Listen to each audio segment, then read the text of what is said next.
Hey guys, got a haul video for you today. I know, how lame, right? Let's do it.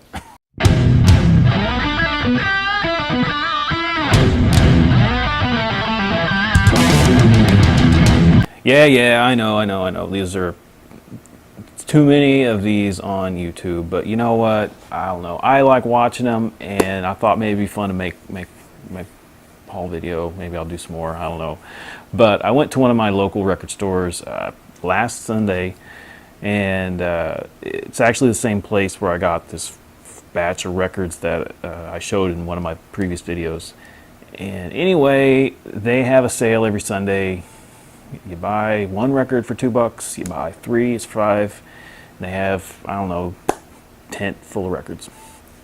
So I go through the tent and I bought some records. So let's take a look and see what I got. All right. So this week wasn't as strong as last week. I'm still happy with what I picked up, but I don't know. I had some duds here. So let's see what you think. Start off, and I think pretty strong. Here we go. So Winston Marsalis, and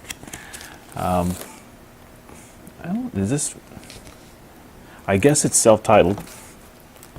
Came in a nice sleeve, so whoever owned this before appreciated this record, and they appreciated it with how they handled it too, because this is in very good condition. I didn't even clean this, and it sounds great. Here's the back. So this is my first Winston Marsalis record, and I know some people, here's a gratuitous shine. You can't really see anything in the video, but sure, why not? It's nice. This is VG++, Near Mint. Great album.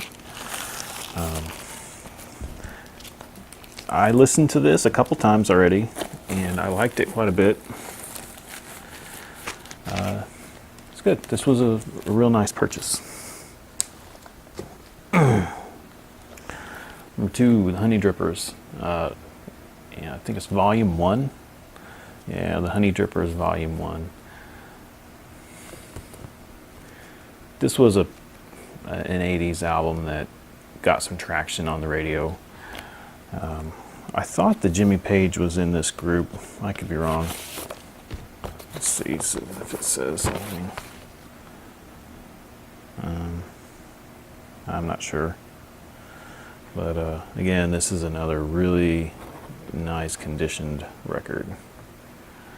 And I might actually have a copy of this already. I wasn't sure, but it was cheap enough that I figured I'd take the chance just in case I don't. This is definitely an upgrade if I do have it.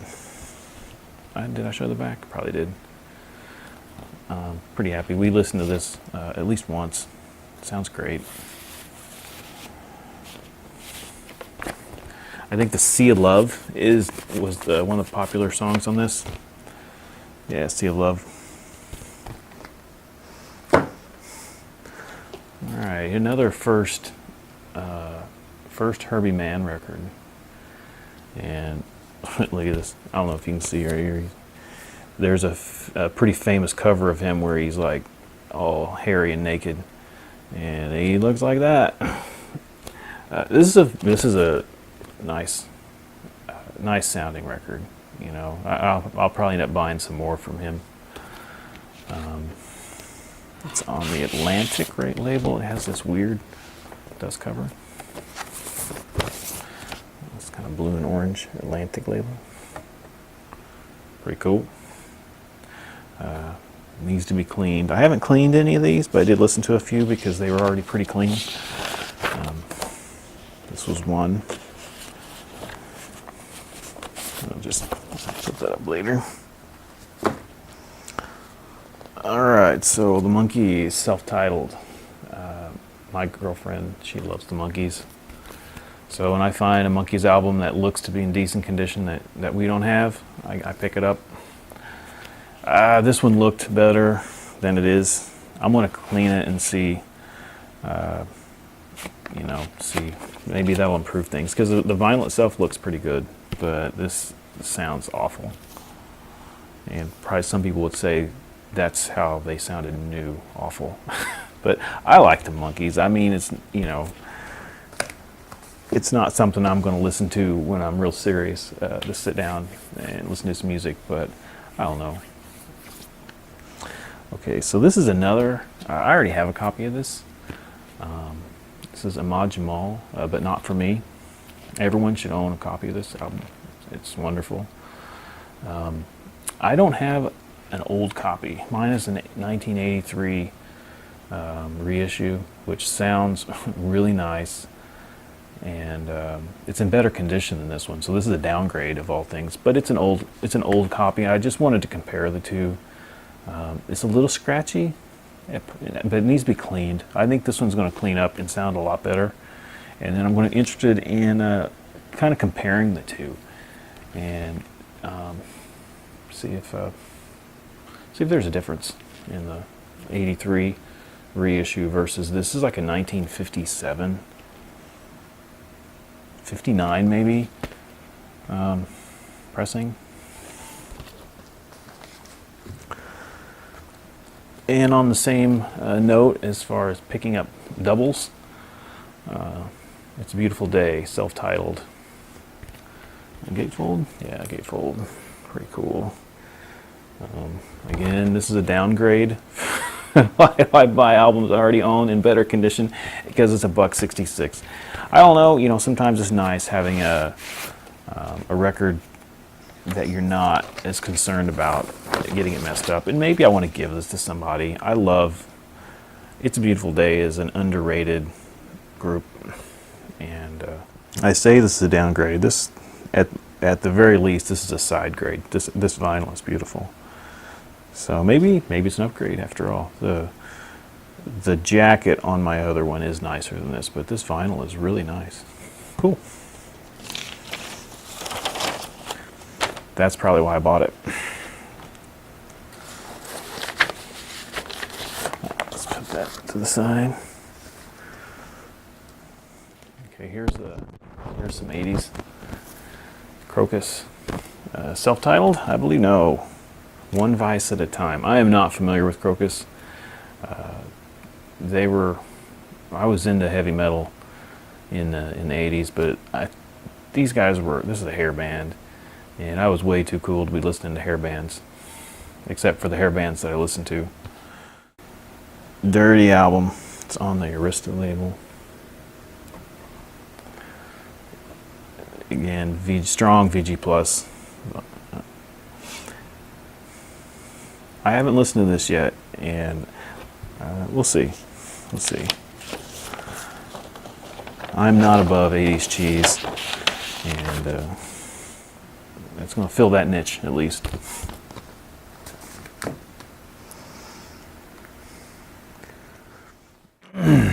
Okay, the versatile Martin Denny. I've been picking up Martin Denny albums just about every week now. This is on the Liberty label. Theme from Mondo Cane and more. Sukiyaki. But it has a Quiet Village, Bossa Nova. Maybe this is a compilation of various Martin Denny releases. I'm not sure. I'm not familiar with this record. They had a couple Martin Denny albums. This is the only one I bought. The other one wasn't in very good condition. This one is very nice. Probably see the lights and such. Yeah, this one's really good. I need to clean this up and listen to it. I haven't spun this one yet. Cool. All right, so this next album, I've seen this. I've been to this tent sale 3 times, and I've seen this exact record there, probably this very record, all 3 times. The first 2 times I just passed by because I'm not a huge fan of the Alan Parsons project. But I got convinced to buy this after seeing it New Arrival's bin at another store for like $20 or $15. I don't know. So I thought, wow, if it's worth $15, I need to check it out. This is it self-titled? No. The Turn of a Friendly Card by the Alan Parsons Project. And this is on Arista also. This record isn't in quite as good a condition as some of the other ones I have. It's pretty damn nice. It's VG Plus also, but there's a few more scuffs on here. It all depends on how picky you want to be, right? Yeah, it's got a nice label. It's unique to the album.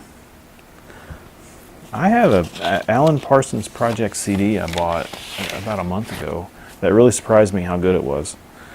So we'll listen to this one. I haven't listened to this one yet either.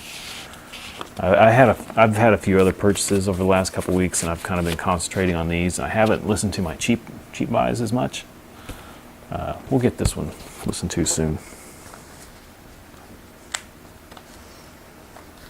There we go. The Art of the Modern Jazz Quartet. This is a compilation entitled The Atlantic Years. It's a gatefold, and this is a two disc set. So pretty cool. I love these sleeves that advertise other records that are available at the time this was released. It's fun to look through. I oftentimes find stuff that I have or something that I want. Anyway, these guys, I picked up an album from them last week or the week before, and I really enjoyed it. So I thought I'd get another one, you know. And this being a compilation is kind of cool because you can kind of sample their music from different years, I guess. So I thought this was a good purchase. The vinyl looks unplayed. I think people buy a lot of records like this because they feel like they should, you know, like a cool person would buy this record. So you find so often that they're in so good condition. Anyway, we'll give this a listen. And on that vein with MJQ, I picked up another one of their records. I wasn't going to buy two of their records. I was just going to buy that other one. And I came across this one. I love the cover art. And it has a Space is the name. So it has a space theme, which is pretty cool, right? But that's not why I bought it either. This is on...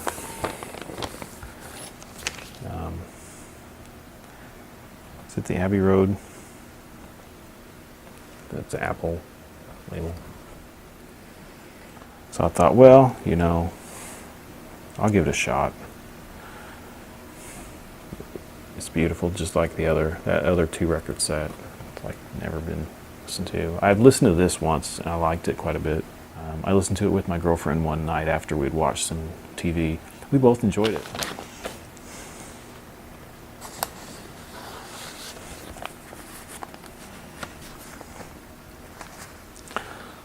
So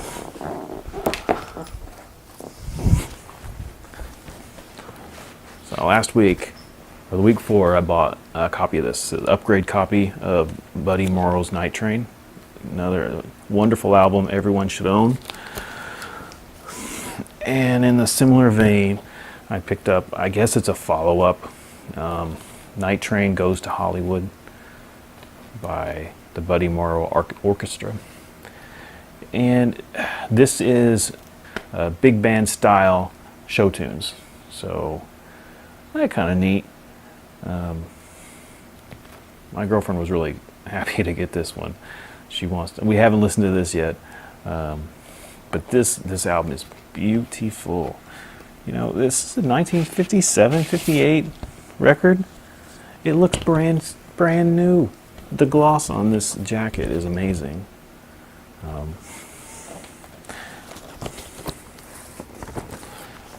I don't know how this happens. How does a record go 50 years and look unplayed?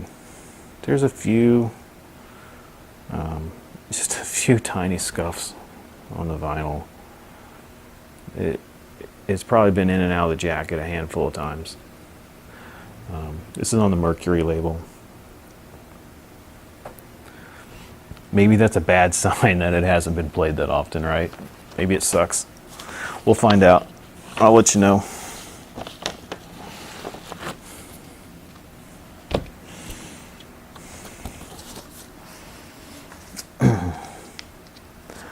Alright, so I seem to be on an Ambrosia kick lately. I don't know why. It's not like I love the group. I like some of their stuff.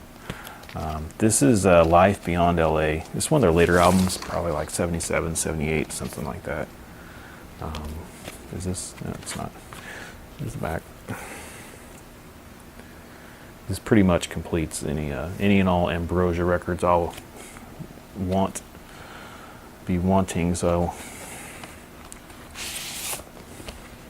this is on the Warner Brothers label. It's a nice sleeve. Again, it looks unplayed. So I guess maybe that's a bad sign.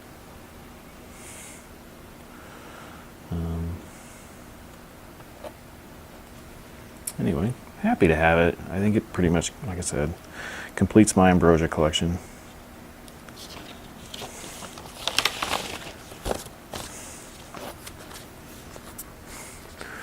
So like I said, well, I like to blind buy from time to time.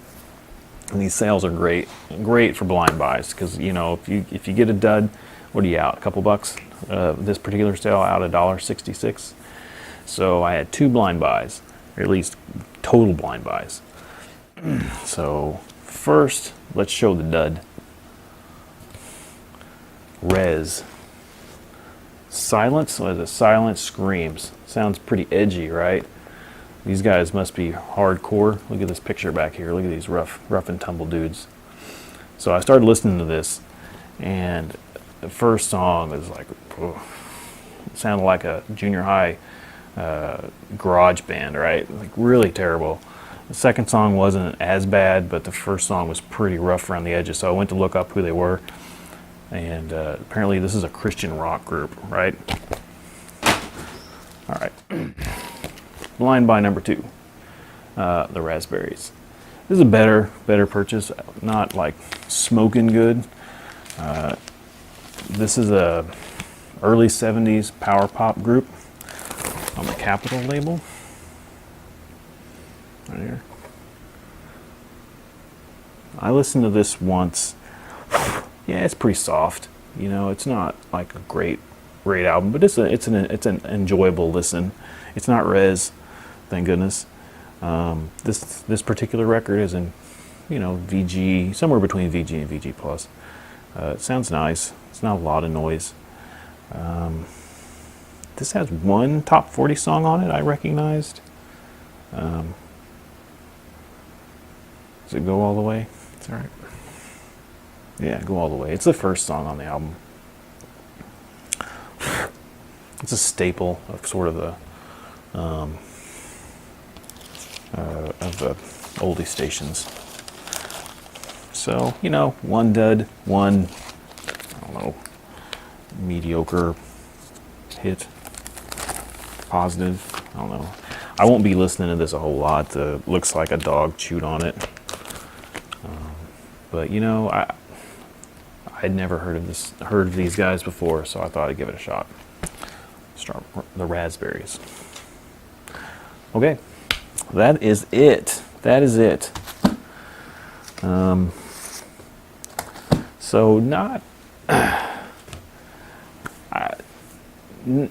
no slam dunks there, right? I was pretty happy with the Winston Marsalis album. I really liked the way that I really liked that record.